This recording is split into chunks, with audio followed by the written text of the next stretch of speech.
Namaskaram, and welcome to the final series of the story of the Bodhidharma.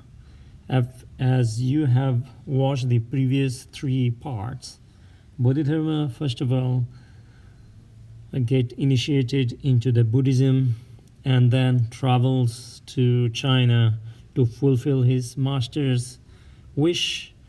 And then after that, he being disappointed from all the disciples over there, he goes inside the cave and then starts meditating facing the wall.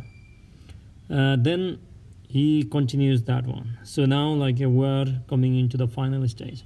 So this is a time when Bodhidharma is now waiting for his disciples so that he can transmit or he can give his teaching so that it is not going to be distorted like any other Buddhist teachings.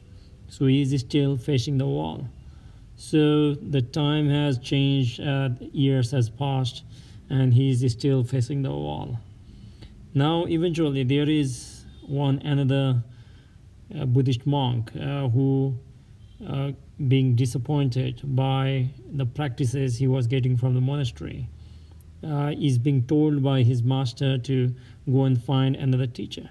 So he eventually finds out Bodhidharma is sitting inside the cave. So he comes over there and then he waits for him.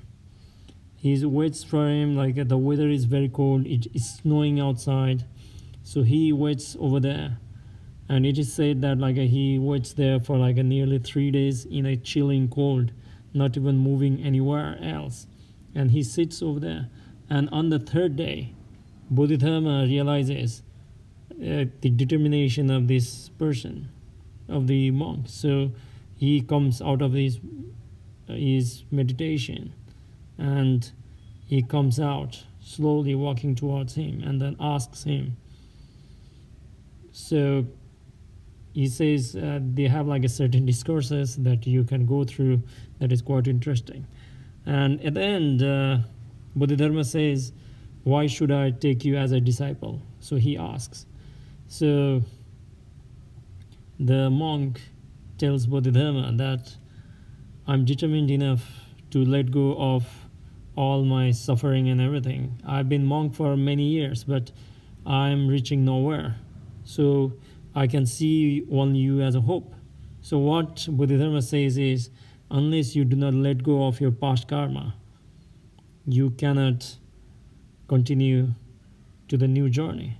So at that moment, the monk realizes that he had these dreams, nightmares regarding his left arm.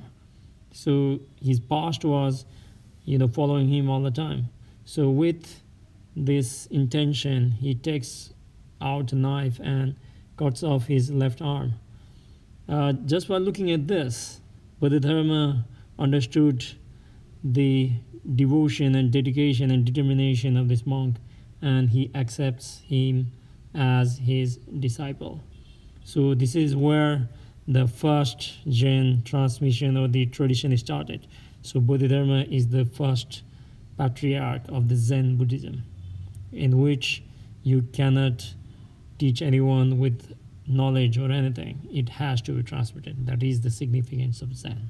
I hope you really enjoyed or experienced what I was trying to convey. So thank you very much for watching. Namaskaram.